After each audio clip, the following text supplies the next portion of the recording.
Hello friends, नमस्कार। आइए हम लोग जो एएलपी टेक्नीशियन का सेट कर रहे हैं, जो प्रीवियस ईयर बुक है, जो प्लेटफॉर्म का बुक है, उसी का हम लोग सॉल्यूशन कर रहे हैं, जिसमें ऑलरेडी हम लोग 5 नंबर सेट तक देख चुके हैं। तो 6 नंबर सेट हम लोग को आज इस क्लास में करना है।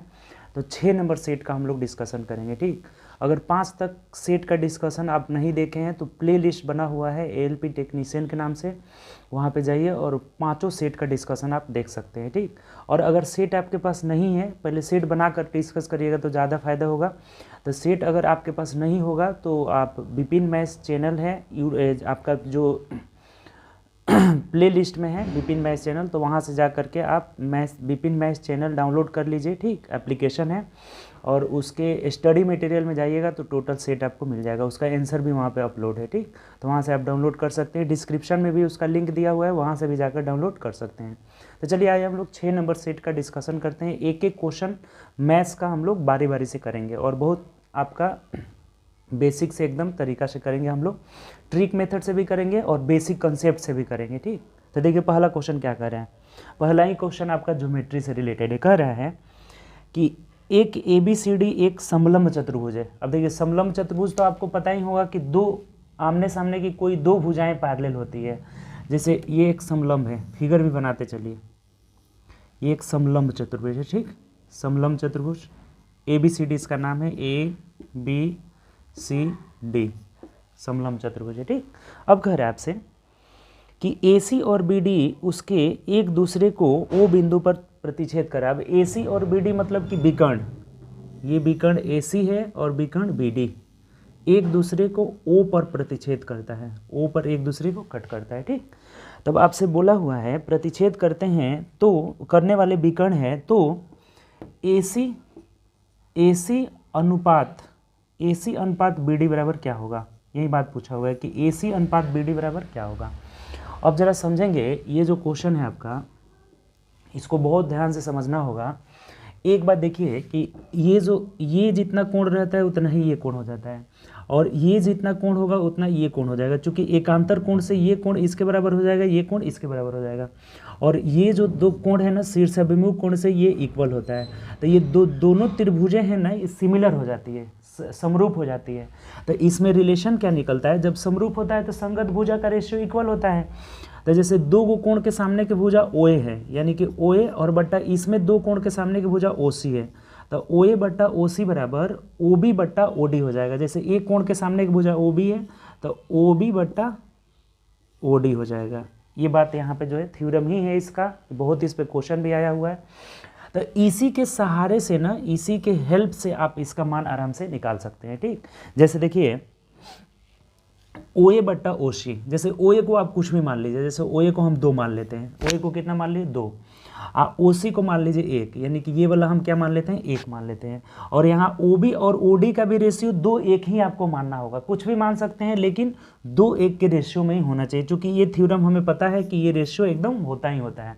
समरूप से अभी निकालें तो अगर हम इसको मान लीजिए, मान लेते हैं कि ये 4 है तो ये 2 हो जाएगा, 4 है तो ये 2 हो जाएगा। क्यों ऐसा होगा, क्योंकि 2:1 का रेशियो यहाँ है तो यहाँ भी 2:1 का ही रेशियो होना चाहिए। ये बात आपको पता होना होगा। ठीक, तब एक बात बताइए कि ये AC बट्टा AD, AC बट्टा BD, AC का मतलब ये 2 और 1 कितना हो गया 3, और अनुपात ये कितना है, तो ये 4 और 2 6 हो जाएगा। यानी कि इसका जो रेशियो आ रहा है ना 1:2 आ रहा है। तब ऑप्शन से जिस अनुपात का रेशियो 1:2 आ जा रहा है वही हमारा आंसर हो जाएगा। बस कुछ है ही नहीं इस क्वेश्चन में।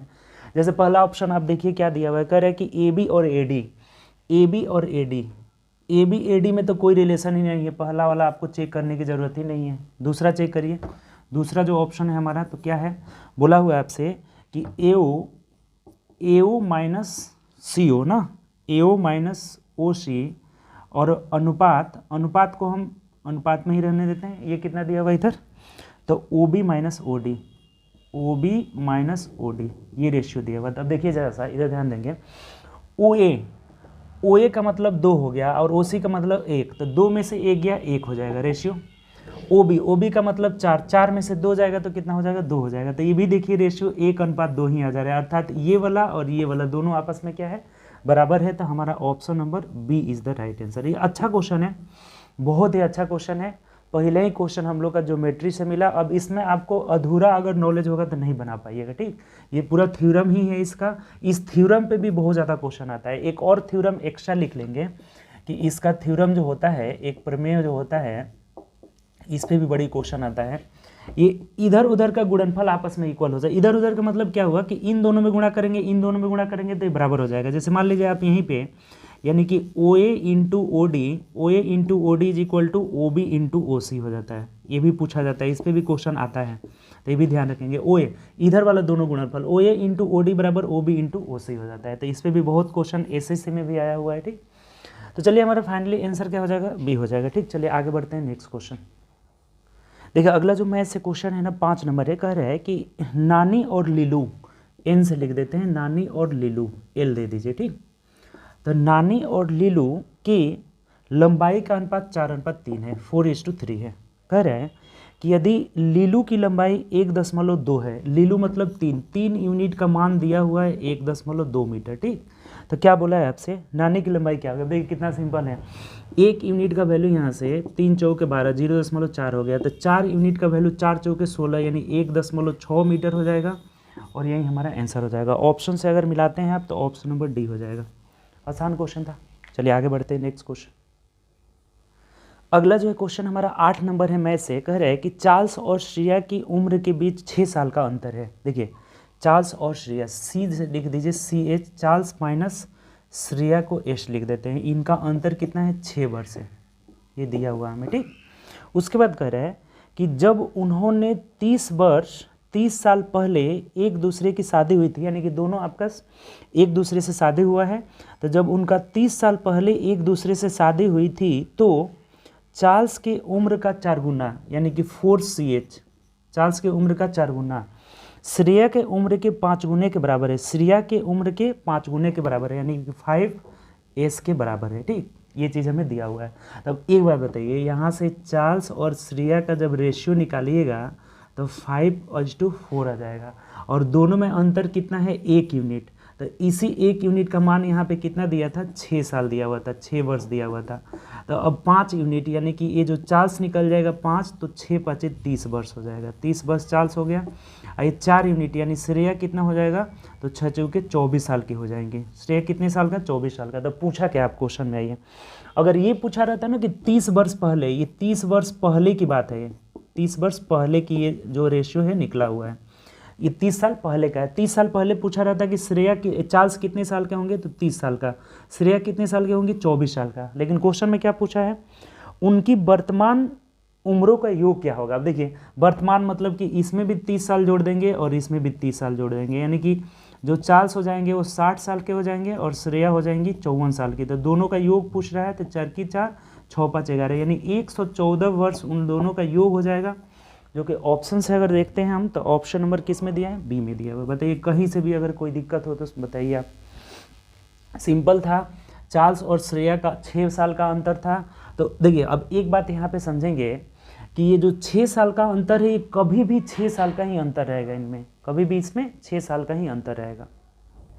देखिए ये बता रहे थे हम कि जो ये 6 साल का अंतर है ना, डिफरेंस, जैसे आपके किसी भी 2 व्यक्ति के एज का जो डिफरेंस होता है वो आज जितना रहेगा उतना 10 साल बाद भी रहेगा, 40 साल बाद उतना ही रहेगा। डिफरेंस हमेशा इक्वल रहता है, कभी भी न बढ़ता है न घटता है।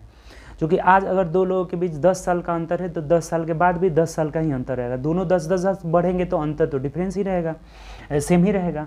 तो अब यहाँ पे 6 साल का अंतर है, तो ये अगर 30 साल पहले भी रहेगा तब भी 6 साल का ही अंतर होगा। इसीलिए 5:4 आया है, तो 1 = 6, तो 5 = 30 और 4 = 24 हो जाएगा।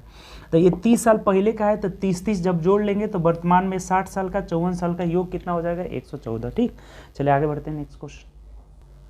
11 नंबर क्वेश्चन कह रहे हैं कि 1560 रुपये की धनराशि को ए बी सी के बीच इस प्रकार बांटा जाता है कि ए को प्राप्त होने वाला धन बी को प्राप्त होने वाले धन से 50% है, और बी को प्राप्त होने वाला धन सी को प्राप्त होने वाले धन से 20% का 20% है। अब देखिए ए बी सी, ए को जो मिल रहा है इसका कितना है, 50% है, और जो बी को मिल रहा है वो सी का कितना है, 20% है, 20% है, ठीक। ऐसे दिया हुआ है, ठीक। अब एक बात बताइए कि इसको अगर 100 मान लेते हैं, 100, तो 100 का 20% बी को 20 मिलेगा और 20 का 50% ए को कितना मिलेगा, 10 मिलेगा। ये इनका रेशियो हो जाएगा। क्या हो जाएगा, रेशियो हो जाएगा। सिंपल सा बात हुई। अब क्या कर रहे हैं आप देखिए, तो बोला है आपको अब टोटल देखिए, ये कटा देंगे तो ये टोटल योग हो जाएगा। टोटल योग कितना हो जा रहा है, तो 10 2 12 और 1 13, 13 यूनिट का मान दिया हुआ है कितना, तो 1560 रुपये दिया हुआ है। तो 1 यूनिट का अगर मान निकालते हैं कटा करके, तो 13 एकम 13, 13 दूनी 26, यानी 120 आ गया। तो पूछा है आपसे कि बी का हिस्सा बताइए, यानी 2 यूनिट का मान निकाल लीजिए बी का हिस्सा। तो 12 दूनी 24, यानी कि 240 रुपये हो जाएगा। ऑप्शन से अगर देखते हैं तो option number D is the right answer. कोई दिक्कत इसमें, आसान क्वेश्चन था। ठीक, चलिए आगे बढ़ते हैं नेक्स्ट क्वेश्चन। अगला जो क्वेश्चन है ना, डी 18 नंबर है, क्वेश्चन 18। करेक्ट निम्नलिखित में से कौन शांत दशमलव है। अब देखिए, शांत और अशांत आता है, बहुत बार पूछता है। ठीक, शांत को अशान भी बोला जाता है, कभी कभी अशान बोला जाता है, अशान, कहीं कहीं अशान बोल देता है। हाँ, अशांत को बोला जाता है अनअशान, अनअशान। तो ये भी आप लिख लीजिएगा, चूंकि बहुत बार लिख देता है ऐसे कि अशान भिन्न कौन सा है। अब अशांत पता ही नहीं रहेगा, शांत अशांत पता है तो फिर आपको छोड़ के आना पड़ेगा, या फिर इंग्लिश वाला टर्म देखेंगे तब भी बन जाएगा। तो शांत और अशांत भिन्न कैसे पहचानते हैं बताइए। तो कैसे पहचानते हैं, तो हर को ध्यान में रखा जाता है। हर, जैसे अंश और हर रहता है ना, अंश और हर, तो आपको सिर्फ इसको देखना है, किसको, हर को। हर को ध्यान दीजिएगा, हर में अगर सिर्फ और सिर्फ 2 का फैक्टर दिखाई दे, 2 का फैक्टर का गुणज मतलब 2 4 8 10 8, उसके बाद से 2 का पावर में रहे, यानी 2 के पावर n दिखाई दे, या फिर 5 के पावर n दिखाई दे, या फिर 2 के पावर n इंटू 5 के पावर n दिखाई दे, ये केवल अगर टर्म रहेगा तो वो शांत हो जाएगा। क्या हो जाएगा, शांत हो जाएगा। इसके अलावा अगर कुछ भी अगर मिल जाए तो वो अशांत हो जाएगा। जैसे 2 के अलावा 3 मिल जाएगा तो अशांत हो जाएगा, 2 के अलावा 5 मिल जाएगा, 5 तो रहना चाहिए तब शांत होगा, 2 के अलावा 7 मिल जाएगा तो अशांत होगा। जैसे आप क्वेश्चन से समझ लीजिए, ऑप्शन से देखिए, ये है 3/26 है ए, और बी कितना है 12/36 है, और सी कितना है आपका 9/36 है, और डी कितना है आपका, तो 6/36। अब देखिए, एक काम आपको क्या करना है ना, इसमें हमेशा इसको कटा लेना है। अगर कट रहा है तो, नहीं कट रहा है तब चेक करना है, नहीं तो अगर कट रहा होगा तो कटा लेना है हमेशा।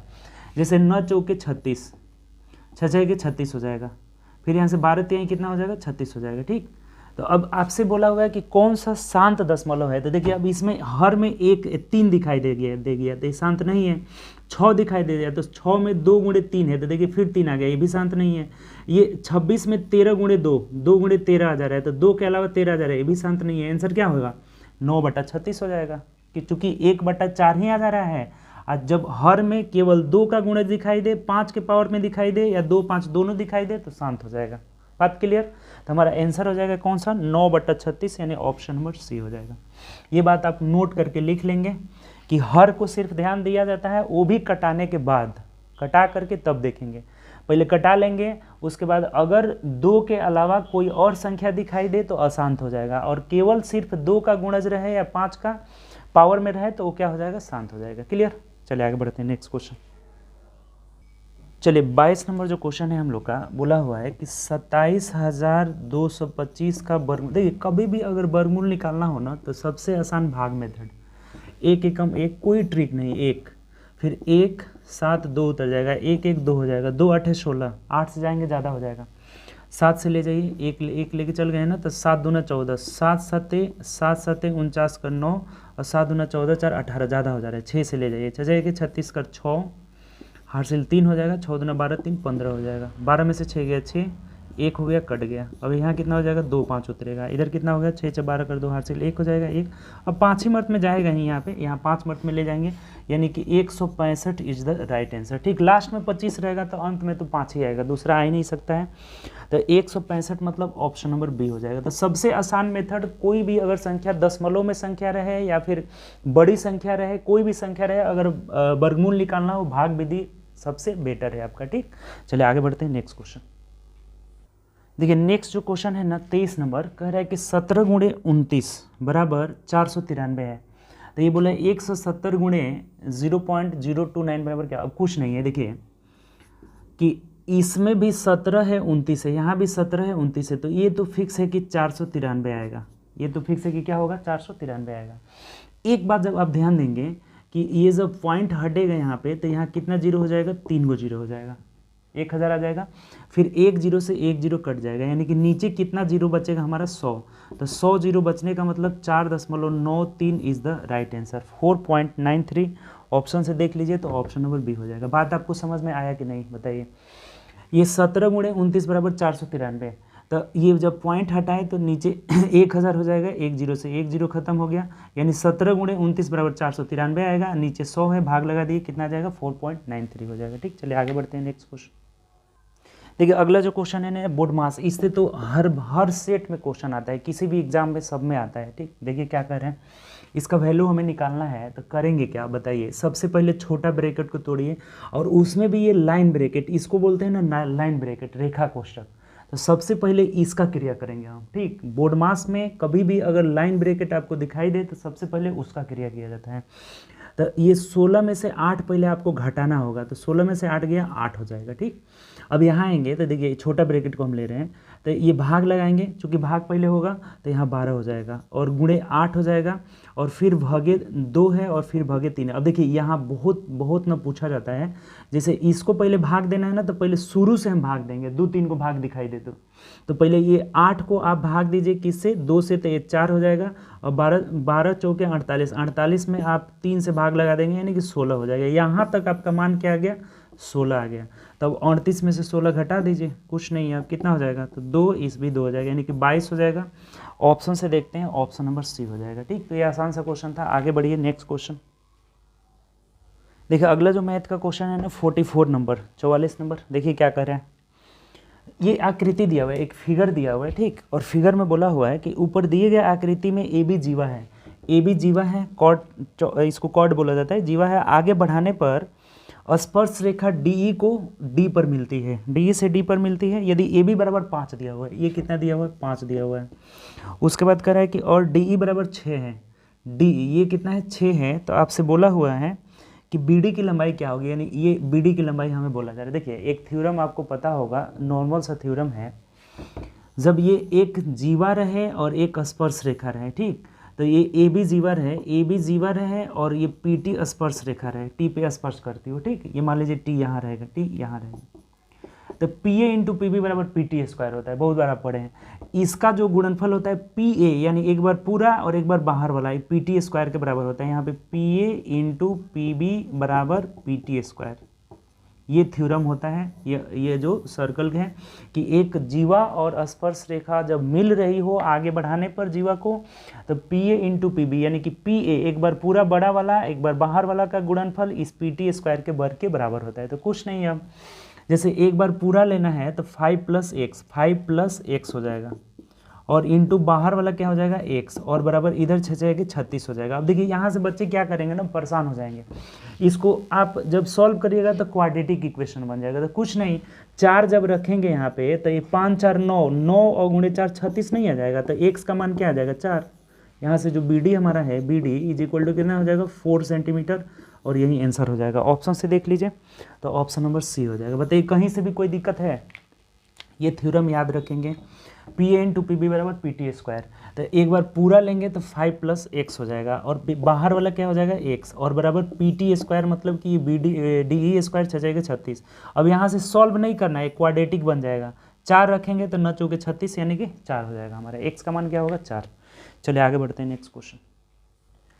देखिए 45 नंबर क्वेश्चन है, 129 कह रहा है ना कि निम्नलिखित समानांतर श्रेणी का प्रथम ऋणात्मक पद क्या होगा। 129, 120, 111, 102 डैश डैश डैश बोला है कि ये निगेटिव टर्म कौन सा होगा, निगेटिव, पहला निगेटिव जो है पद कौन सा पद होगा, ये बात बोला हुआ है। अब बताइए आपको एक बात पता होगा कि जो ये टर्म एपी में है इसका टी एन बराबर क्या होता है, एनवा पद T N is equal to A plus N minus 1 into D. ये तो फॉर्मूला बहुत बार आया होगा, ये आपको याद होगा।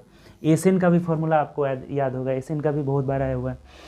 तो एनवा पद T N is equal to A plus N minus 1 into D हो जाता है। अब ए क्या है यहाँ पे, तो प्रथम पद ए बराबर 129 है, डी कितना है कॉमन डिफरेंस, यानी इसमें से इसको घटा दीजिए, इसमें से इसको घटा दीजिए तो -9 आ रहा है। 120 में से 129 घटाएंगे क्या आएगा -9। अब ये एनवा पद हमें निकालना है, पता नहीं है, तो प्रथम ऋणात्मक पद, जैसे ऋणात्मक मतलब क्या हुआ बताइए, जैसे ये जीरो है ना, जीरो से इधर वाला टर्म, जीरो से इधर वाला टर्म जो होगा -1 वाला टर्म, ये कब आएगा। तो अभी के लिए आप मान लीजिए ना कि हम जीरो शून्य वाला टर्म निकाल देते हैं कि शून्य वाला टर्म कौन सा होगा, और उससे जस्ट जो अगला होगा ना वही हमारा आंसर हो जाएगा, कुछ करने की जरूरत नहीं है। तो हम पहले ना जीरो टर्म निकाल लेते हैं कि जीरो कौन सा टर्म होगा। तो जीरो कौन सा टर्म होगा, ए का मान कितना है 129 है, और उसके बाद प्लस n-1, यानी n ही तो निकालना है ना, तो n-1 इंटू डी कितना है -9 है। अब ये पूरा माइनस में है तो इधर आकर प्लस में हो जाएगा, जैसे गुणा करेंगे तो ये पूरा क्या हो जाएगा माइनस में, तो इधर एक इसको लेकर के चले जाते हैं, यानी 9 into n-1 is equal to 129। अब कटा दीजिए, 3 3 9, ये हो जाएगा 3 चौक 12, 3 3 9, तो यहाँ से हो जाएगा n-1 बराबर 43 में 3 से भाग लगाएंगे तो 3 एकम 3, 3 चौक 12, 14.3 आ जाएगा। फिर ये एक इधर चला जाएगा तो ये n का मान आ जाएगा कितना, तो 15.3 आ जाएगा। अब एक बात बताइए कि ये जीरो आ जा रहा है जो 15.3, अर्थात जैसे ही इसका अगला टर्म 16वां टर्म निकालेंगे, 16वां टर्म, तो किस में प्रवेश कर जाएगा, तो निगेटिव में आ जाएगा। तो यही तो हो जाएगा हमारा आंसर कि प्रथम 16वां पद ही क्या हो जाएगा, निगेटिव टर्म आ जाएगा। तो ऑप्शन से देखिए 16वां पद यानी ऑप्शन नंबर सी में दिया है, तो सी इज द राइट आंसर। देखिए अगर समझ में नहीं आया होगा कुछ लोगों को, ये टी एन निकालने का फॉर्मूला होता है, टी एन बराबर ए प्लस n-1 इंटू डी हो जाता है। तो हम जीरो ले लिए हैं ना, चूंकि जीरो जब ले लेंगे ना तो उसका अगला टर्म उसमें देख लेंगे कि कौन सा आ रहा है, वही ऋणात्मक हो जाएगा। तो जीरो कब हो जा रहा है, जब n का मान 15.3 आ रहा है, तो 15.3 का अगला टर्म कौन सा होगा, 16 आ जाएगा। तो 16वां पद ही प्रथम पद ऐसा होगा जो निगेटिव होगा। ठीक, चलिए आगे बढ़ते हैं नेक्स्ट क्वेश्चन। देखिए 47 नंबर क्वेश्चन कह रहा है कि ये इतना बड़ा क्वेश्चन दिया है, कुछ है नहीं इसमें। एक कंप्यूटर गेम में बिल्डर और विध्वंसक, जैसे बिल्डर मतलब कि निर्माण करने वाला और विध्वंसक मतलब बिगाड़ने वाला, दो है। कंप्यूटर कोई गेम है, एक बना रहा है एक बिगाड़ रहा है। ठीक, तो कह रहे हैं कि ये कुल मिलाकर 20 है, यानी टोटल कितने हैं, विध्वंसक और निर्माण करने वाले बिल्डर जो हैं दोनों मिलाकर के 20 हैं। उनमें से कुछ महल के चारों ओर दीवार बनाने की कोशिश कर रहे हैं, जबकि बाकी के व्यस्त करने की कोशिश कर रहे हैं। बिल्डर में से प्रत्येक 15 घंटे में अकेले दीवार, टाइम एंड वर्क का क्वेश्चन है। जो ये बिल्डर है, बिल्डर को बी लिख देते हैं, अब बिगाड़ने वाले को डिस्ट्रॉयर यानी डी लिख देते हैं। ठीक, तो ये जो बिल्डर बनाने वाला है 15 घंटा में बना सकता है, और जबकि कोई भी विध्वंसक 10 घंटे में इसे क्या कर सकता है, बिगाड़ सकता है। ठीक, तो सबसे पहले आप टोटल वर्क ले लीजिए। यहाँ पे टोटल वर्क इनका एलसीएम ले लेंगे तो 15 दूना 30 हो जाएगा। एलसीएम कितना हो जाएगा, 30 हो जाएगा। ठीक, ये टाइम हो गया। अब यहाँ से इफिशियंसी ले लेते हैं कि इनकी क्षमता कितनी है। तो इसका क्षमता 2 और इसका क्षमता -3 होगा। -3 क्यों होगा, क्योंकि ये विध्वंस कर रहा है, बिगाड़ रहा है। तो जो काम को बिगाड़ेगा उसका क्षमता निगेटिव हो जाएगा हमारा। तो ये कितना हो जाएगा, जैसे नल टंकी वाला जो प्रोसेस पढ़े हैं ना, तो वही वाला है कि जो खाली करने वाला नल रहता है उसका क्षमता क्या हो जाता है, निगेटिव हो जाता है। ठीक, तो अब कह रहे हैं आगे देखिए कि दीवार के न होने पर यदि सभी 20 बिल्डर को विध्वंसक सक्रिय हो जाते हैं, दोनों सक्रिय हो जाते हैं, तो 3 घंटे में दीवार बन जाती है।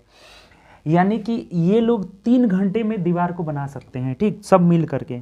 तो इसमें विध्वंसक की संख्या कितनी है, लेकिन अच्छा क्वेश्चन है, बस बड़ा दिया हुआ है, कुछ है नहीं। इसकी संख्या पूछा है कि कितना है। अब एक चीज़ देखिए कि इसकी संख्या हम मान लेते हैं कि x है, तो ये कितना हो जाएगा, 20 माइनस एक्स, चूँकि दोनों मिलाकर के कितने 20 हैं। और ये लोग कितने घंटे काम कर रहे हैं, तो 3 घंटे में दीवार को बना देते हैं। तो अभी देखिए ये 3 घंटा दीवार बनाएगा तो इसकी इफिशियंसी है 2, 20 माइनस एक्स है, तो गुणा कर दीजिए, 20 दूना 40 माइनस 2x ये काम को करेगा। और कितना देर काम कर रहा है, 3 घंटा, तो 3 से गुणा कर लिए। अब इसी काम को ये बिगाड़ रहा है तो ये -3x बिगाड़ेगा, इसको गुणा करेंगे तो -3x बिगाड़ेगा। और ये भी कितना घंटा चल रहा है, 3 घंटा चल रहा है। तो ये 3 तरीके 9x लिख देते हैं, डायरेक्ट क्या लिख देते हैं, 9x। कैसे 9 आया, चूंकि 3 घंटा ये भी चल रहा है, 3 घंटा ये भी चल रहा है। और काम ये लोग कितना किए हैं, तो 30 काम किए हैं। बात खत्म हो गया, यहाँ से x का मान निकल जाएगा, वही विध्वंसक है। अब देख लीजिए कितना आ जाएगा, 40 तिहाई 120 माइनस 3 दूना 6x minus 9x is equal to 30 हो जाएगा। 9 6 15, इधर जाकर 15 हो जाएगा, 30 इधर घटेगा तो 120 में से 30 गया 90, यानी कि 15x इज इक्वल टू 90 हो जाएगा। तो x का मान 6 आ गया। इसका मतलब जो विध्वंसककारी है वो 6 गो है। अगर बिल्डर पूछा रहता तो 20 में से 6 गया, कितना हो जाता, आपका 14 हो जाता। तो हमें विध्वंसक पूछा था तो 6 गो संख्या है। ऑप्शन से देखिए, ऑप्शन नंबर बी हो जाएगा। अच्छा क्वेश्चन था। बात क्लियर है, इसमें कोई दिक्कत नहीं है। क्षमता 15 है और ये 10 है, टोटल वर्क 30 हो जाएगा, क्षमता 2 हो जाएगा, इसका क्षमता -1। इसकी संख्या पूछा है तो x मान लिए, इसकी संख्या पता नहीं है 20 - x, चूँकि दोनों मिलाकर के 20 है। 3 घंटे ये काम किए हैं तो दोनों को गुणा करके फिर 3 से गुणा कर देंगे, ये भी दोनों को गुणा करके 3 से, और काम टोटल कितना हो रहा है 30, तो x का मान 6 आ जा रहा है, यानी कि विध्वंसक जो है 6 हैं, बिल्डर कितने हैं, तो 20 में से 6 घटा लेते 14 आ जाता है। ठीक, चलिए आगे बढ़ते हैं नेक्स्ट क्वेश्चन। 49 नंबर क्वेश्चन कह रहा है ना कि पूजीथा की 3 वर्ष पहले की, पी दे दीजिए, जैसे पूजीथा बोला हुआ है, ये नाम भी ऐसा ऐसा देता है अजीबोगरीब।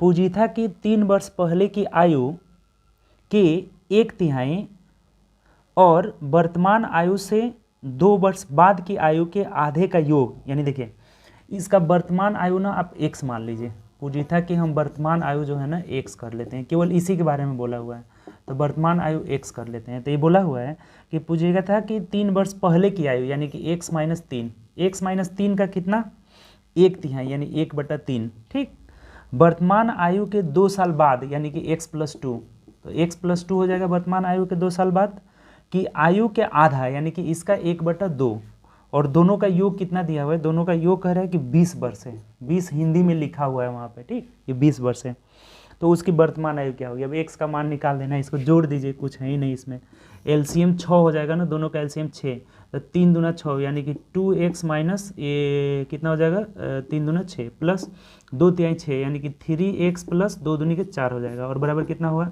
20, 20 छके 120, यानी कि 3x में से यहाँ 2x हो गया ना, तो 3x 2x 5x हो जाएगा। ठीक, 5x बराबर ये 4 में से 6 गया -2 उधर जाएगा तो कितना हो जाएगा 18 हो जाएगा। 1 मिनट देखिए, 20 छके 120 हुआ, ये 120 हो जाएगा। ठीक, कहीं पे गलत हो रहा है लग रहा है, कह रहा है कि पूजीथा के 3 वर्ष पहले की आयु का 1/3, 1 मिनट रुक जाइए, यानी ये 1/3, 1/3, तो ये हो गया x/3, गुणा ही कर लेते हैं सही रहेगा, 3 से 3 कट जाएगा -1, प्लस बोला है कि 2 साल बाद, उनकी वर्तमान आयु के 2 साल बाद की आयु के आधे का योग 20 वर्ष है, तो ये हो जाएगा x/2, और ये कट करके क्या आ जाएगा 1 आ जाएगा, और बराबर कितना है 20 साल। अब ये आसानी से कट जा रहा है, ख़त्म हो जा रहा है, तब ये करेंगे तो 6 एलसीएम हो जाएगा, यानी कि 5x/6 = 20 हो जाएगा, तो 5 से कटा लीजिए 4, यानी कि 6 चौके 24, x का मान कितना आ जाएगा 24 वर्ष आ जाएगा, यही आंसर हो जाएगा, सबसे आसान यही है, गुणा कर लीजिए, 24 वर्ष मतलब ऑप्शन नंबर बी हो जाएगा। समझे कि नहीं, इसका 3 साल पहले के आयु का 1/3, 2 साल बाद के आयु के आधा का योग 20 वर्ष है, तो यहाँ से x का मान निकाल लिए, जब गुणा करेंगे तो 3 कट जाएगा, x/3, यानी कितना आ जा रहा है हमारा 24 वर्ष आ जा रहा है। ठीक, चलिए आगे बढ़ते हैं। 55 नंबर कह रहा है कि ए अकेले किसी काम को 8 दिन में पूरा कर सकता है, जबकि बी 12 दिन में पूरा कर सकता है, सी के साथ वे मिलकर 4 दिन में, यानी कि ए अकेले 8 दिन में, बी अकेले 12 दिन में, सी के साथ मिलकर मतलब ए बी सी कितने दिन में कर रहे हैं 4 दिन में कर रहे हैं। ठीक, सी और डी 15 दिन में कर रहे हैं, सी और डी कितने दिन में कर रहे हैं 15 दिन में कर रहे हैं। अब देखिए टोटल वर्क यहाँ से ले लीजिए, टोटल वर्क मतलब इनका एलसीएम, सबका एलसीएम कितना हो जाएगा, तो 120 होना चाहिए। ठीक, 15 8 120, 90 नहीं कटेगा, यानी कि 120 हो जाएगा टोटल वर्क। ये टाइम है, क्षमता अब आराम से आप निकाल लेते हैं ना भाग दे करके, तो 15 8 120, 12 10 के 120, 40 3 120, 15 8 120, सबका क्षमता हमारा निकल गया। ठीक, तब बोला क्या है आपसे कि डी को इस काम को करने में कितना समय लगेगा, यानी कि डी का क्षमता निकालना। अब एक बात बताइए कि ये ए बी और ये सी है, तो सी का क्षमता कितना आ जाएगा, सी का जो क्षमता होगा 30 में से घटा देंगे ये 22, कितना हो जाएगा 12 10 22, तो 22 घटाइएगा तो 1 मिनट रुक जाइए, 1 मिनट 8 12 8 थोड़े होता है जी, 15 8 120, यहाँ गड़बड़ हो गया, ये हो जाएगा 15 8 कितना हो गया 120 हो जाएगा, 12 10 के 120, 40, अब सही है। तो इन दोनों को जोड़ करके यानी कि 15 10 25 हो गया, इस 30 में से जब घटा देंगे तो ये 5 हो जाएगा, किसका क्षमता, सी का क्षमता।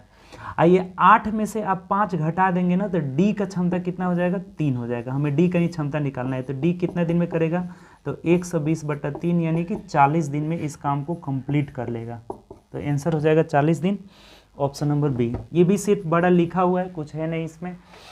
ए का क्षमता 15 आ गया, बी का क्षमता 10 आ गया, ए बी सी का क्षमता 30 है, तो 15 और 30 25 घटा लिए तो सी का क्षमता 5 निकल गया, सी डी का 8 है तो इसमें से सी का 5 घटा लिए तो डी का 3 निकल गया। अब डी कितने दिन में करेगा तो 120/3 40 दिन में। ठीक, चलिए आगे बढ़ते हैं। 57 नंबर क्वेश्चन बोला है ना कि त्रिभुज ए बी सी में ए बी 8 सेंटीमीटर है, ए का आंतरिक द्विभाजक यहाँ पे आंतरिक द्विभाजक होगा, यहाँ पे मिसप्रिंट किया हुआ है उसको आप नोट कर लेंगे, आंतरिक रूप से BC पर डी पर मिलता है। देखिए ये क्वेश्चन है ऐसे। अच्छा देख लेते हैं, डी पर मिलता है, BD बराबर 6 है, DC बराबर 7.5 है, तो CA पूछ रहा है। यानी कि ये बोला है ना कि एक त्रिभुज है ABC और A का आंतरिक द्विभाजक, ये द्विभाजक मतलब कि ये दो भाग में बांट रहा है, ये BC से D पर मिलता है। ठीक, BC से D पर फिगर बनाना पड़ेगा, ज्योमेट्री में फिगर मेन रहता है। ठीक, तो अब बोला है कि AB बराबर 8, ये 8 सेंटीमीटर दिया हुआ है, BD इज इक्वल टू 6, ये दिया है 6, CD इज इक्वल टू 7.5 दिया हुआ है, 7.5 सेंटीमीटर। ठीक, कह रहा है कि CA का मान, इसका मान पूछ रहा है, कितना होगा पता नहीं। अब देखिए ये एक थ्योरम है, आप ध्यान रखिएगा कि अगर ये कोण A का समद्विभाजक जब D पर मिलता है तो इसका थ्योरम आता है ना कि जो AB और AC का रेशियो होगा वहीं इसका भी रेशियो हो जाएगा, यानी कि AB/AC is equal to BD/DC। इसको एकदम रट जाइएगा क्योंकि बहुत इस पे क्वेश्चन आया हुआ है ज्योमेट्री में, SSC रेलवे सब में पूछा हुआ है। इसका रेशियो यानी AB/AC is equal to BD/DC, इन दोनों का मतलब इसका जो रेशियो होगा इन दोनों का रेशियो। अब रख दीजिए, कुछ है ही नहीं।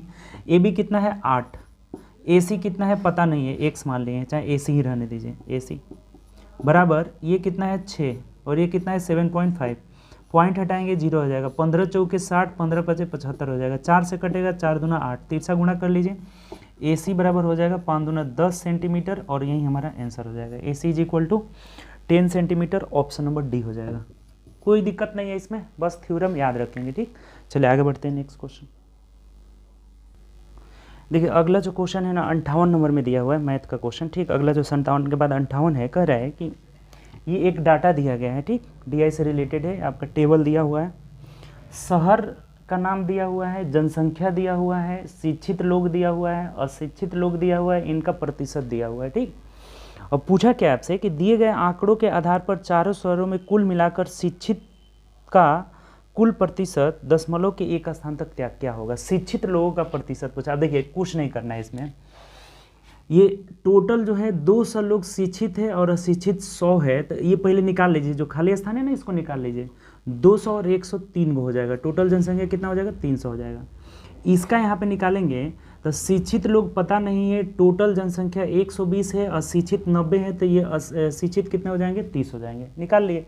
इसका कोई ज़रूरत नहीं है, हमें बोला हुआ है कि टोटल शिक्षित लोग का प्रतिशत, तो टोटल शिक्षित लोग का प्रतिशत कितना है, जो एजुकेटेड हैं शिक्षित लोग का प्रतिशत निकालना है। शिक्षित लोग का प्रतिशत इज इक्वल टू टोटल शिक्षित कितने हैं जोड़ दीजिए, ये टोटल शिक्षित है और टोटल नीचे हो जाएगा, तो शिक्षित कितने हो जाएंगे 0 3 2 सॉरी 5 3 8 5 13 कर 3 हासिल 1 हो जाएगा और 2 1 3 1 4 यानी 430 बट्टा टोटल संख्या कितना है, तो 0 5 2 7 हो जाएगा, 3 2 5 1 6 1 7 हो जाएगा, 770। 0 से 0 कटा, प्रतिशत के लिए क्या करेंगे 100 से भी गुणा कर लेंगे। ठीक, अब 7 से कट नहीं रहा है तो 43 7 छक 42 यानी कि 43 100 में 77 से भाग लगा दीजिए, आ जाएगा आपका दशमलव के एक स्थान तक निकालना है, तो 5 मर्थ में ही जाएगा, 6 मर्थ में ज़्यादा हो जाएगा, 7 पचे 35 7 पचे 35 36 37 38 हो जाएगा, 10 में से 5 गया 5, 12 में से 8 गया 4 और यहाँ कट गया ख़त्म, फिर 0 उतरा, फिर 5 ही मर्थ में जाएगा, 7 पचे 35 ये 38 हो जाएगा। ठीक, 10 में से 5 गया 5, 14 में से 8 गया 6 और ये कट गया, फिर 0 उतर गया। ठीक, तो अब कितना मर्थ में जाएगा, दशमलव के एक स्थान तक निकालना है, तो 55 दशमलव, सब तो 55 ही है, तो अब देख लीजिए तो कितना जाएगा 7 9 63, 9 मर्थ में जाएगा तो 9 7 63 कर 3 हासिल 6 हो जाएगा, 7 9 63 6 ज़्यादा हो जाएगा, यानी कि 8 मर्थ में जाएगा तो 8 7 56 8 7 56 57 58 59 60 61 यानी 8 मर्थ में आराम से चला जाएगा। ठीक, 8 मर्थ में यानी कितना आ जाएगा हमारा तो 55.8 और दशमलव के एक स्थान तक निकलना है ना, 1 दशमलव तक, तो फिर एक बार ले जाकर देखना पड़ेगा इसको। 8 से ले जाइए, 8 सते 56 का 6 8 से 5 हो जाएगा, 8 सते 56, 57, 58, 59, 60, 61, यानी सही है, यही हो जाएगा। कितना आ जाएगा? 55.8 हो जाएगा। ठीक, यही हमारा आंसर हो जाएगा, जो कि ऑप्शन नंबर किस में दिया है? तो ऑप्शन नंबर डी में दिया हुआ है। D is the right answer. ठीक, आसान था, कुछ नहीं था इसमें। टोटल शिक्षित लोग और टोटल जनसंख्या प्रतिशत के लिए 100। चलिए आगे बढ़ते हैं नेक्स्ट क्वेश्चन। देखिए अगला जो 59 नंबर क्वेश्चन का रहा है ना, 8% वार्षिक साधारण ब्याज की दर से 2 वर्ष 9 महीने में 732 रुपये हो जाती है, यानी कि अमाउंट दिया हुआ है। ये अमाउंट दे दिया है हमारा 732 रुपये। ठीक, तो प्रिंसिपल पूछ रहा है, क्या पूछा है कि निवेश की गई धनराशि, यानी प्रिंसिपल हमें पता नहीं। देखिए कुछ नहीं है, कल भी आपको बताए थे कि SI बराबर R/T होता है, रेट और टाइम में गुणा कर लेंगे। रेट और टाइम में, रेट कितना है? 8%, और टाइम दिया हुआ है ना 2 वर्ष 9 माह। तो 9 माह को जब वर्ष में बदलेंगे 12 से भाग लगा देंगे, यानी 3 तरीके 9, 3 चौके 12, गुणा कर लीजिए। 4 दूना 8, 3 11/4 हो जाएगा। ये 11/4, 4 दूना 8, यानी 11 दूना 22% ब्याज मिलेगा। ये 22% ब्याज, इसको मिटा देते हैं। ये 2 वर्ष 9 माह को चेंज किए हैं तो 11/4 आ जा रहा है। तो 8 गुणे 11/4 कर लिए, यानी कि 11 दूना 22% ब्याज हो जाएगा। तो जो अमाउंट होता है ना, अमाउंट उसमें 100 जोड़ लिया जाता है, 100 + 22, यानी 122% का मान यहाँ पे दे रखा है। इधर कर लेते हैं, 122% का मान दिया हुआ है 732, और प्रिंसिपल मतलब 100% का मान पूछ रहा है। तब देख लीजिए 732/122 गुणे 100 हो जाएगा। अब कटा दीजिए, कितने वर्ष में कट जा रहा है ये देखिए। तो आप कटा देंगे ना 2 से, तो 2 छक्के 12, 2 एकम 2, ये 2 से कितना हो जाएगा? 50। अभी देखिए 12 एकम 12, 12 छक 72, ये 12 मंथ में कट जा रहा है, 12 मंथ में कट जा रहा है। तो 12 × 25 = 60, यानी कि 600 रुपये हो जाएगा। प्रिंसिपल कितना हो जाएगा? 600। सिंपल सा बात है। SI बराबर R/T का प्रतिशत जितना आएगा वही SI का प्रतिशत है। तो 22% SI आया तो अमाउंट 122 हो जाएगा। 100 हमेशा जुड़ जाता है उसमें। तो 122 का मान दिया था, 100 का मान प्रिंसिपल मतलब 100 का मान पूछ रहा था, जो कि कितना हो जाएगा? 600 रुपये। ठीक, चलिए आगे बढ़ते हैं नेक्स्ट क्वेश्चन। 62 नंबर क्वेश्चन कह रहा है ना कि एक पहिया, अगला जो है 62 नंबर की मैथ का क्वेश्चन दिया है 62 में। एक पहिए का व्यास 84 है, तो त्रिज्या कितना हो जाएगा? रेडियस हो जाएगा आधा, 42 सेंटीमीटर। ठीक, तो उसे 792 मीटर की दूरी तय करने में कितना चक्कर लगाना होगा? अब देखिए ये जो पहिया जब एक चक्कर लगाती है तो अपने व्यास परिधि के बराबर, एक चक्कर में परिधि के बराबर दूरी तय करती है। तो जहाँ भी अगर पूछे ना कि चक्कर की संख्या बताइए कितना होगा, चक्करों की संख्या, तो चक्रों की संख्या जब भी पूछा जाएगा ना तो दूरी बट्टा परिधि हो जाएगा। दूरी बट्टा परिधि, ये बात ध्यान रखेंगे। चूंकि एक चक्कर तय करने में ये परिधि के बराबर दूरी तय करती है, तो कितना चक्कर लगाई तो दूरी में परिधि से भाग लगा देंगे, यानी कि दूरी कितना है बताइए? तो 792 मीटर है। मीटर को सेंटीमीटर में बदल लेते हैं, चूंकि ये सेंटीमीटर में है तो यहाँ भी 792 मीटर को सेंटीमीटर में बदल लिए, बट्टा परिधि मतलब 2πr, पाई का मान हो जाएगा 22/7, और इंटू r कितना है देखिएगा तो 42 है, 42 है। अब कटा लीजिए, 7 छक्के 42, 11 से कटाएंगे तो 11 दूना 22, यहाँ हो जाएगा 11 सत्ते 77, 11 दूना 22, यानी कि 7200 हो गया। ठीक, तो 2 दूनी के 4 छक्के 24, तिहाई 72, यानी कि 300 चक्कर लगाना पड़ेगा। कितना? तो 300 चक्कर लगाना पड़ेगा। ऑप्शन से देख लीजिए, तो ऑप्शन नंबर ए में दिया है। बताइए कोई समस्या है इसमें? ये बात ध्यान रखेंगे, कभी भी अगर चक्करों की संख्या निकालना हो इसमें, तो चक्कर की संख्या = हो जाता है दूरी बट्टा परिधि, क्योंकि एक चक्कर लगाने में परिधि के बराबर दूरी तय करती है। ठीक, चलिए आगे बढ़ते हैं नेक्स्ट क्वेश्चन। देखिए अगला जो है 65 नंबर क्वेश्चन दिया है मैथ का। ठीक है, तो 65 में बोला है कि x4441, ठीक है, x4441 11 से पूर्णतः विभाजित है, तो x का मान क्या होगा? देखिए अब 11 से विभाजता का रूल है ना कि अल्टरनेट जोड़ दीजिए, अंकों को जोड़ दीजिए अल्टरनेट, यानी कि 4 1 5 5 + x हो जाएगा, और ऊपर वाला जोड़ेंगे तो 4 4 8 हो जाएगा।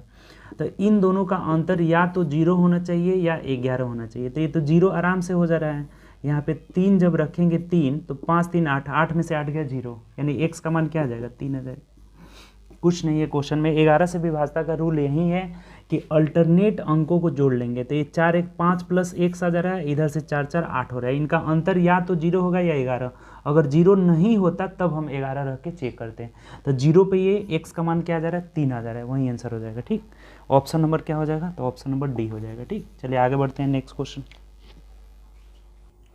देखिए इसके बाद 71 नंबर क्वेश्चन में मैथ दिया है कि रघु ने 66 रुपये में खिलौने खरीदने के बाद 15% लाभ पर बेच दिया तो विक्रय मूल्य क्या होगा। ये तो सिंपल है जी, S P is equal to 66 into 115/100 हो जाएगा।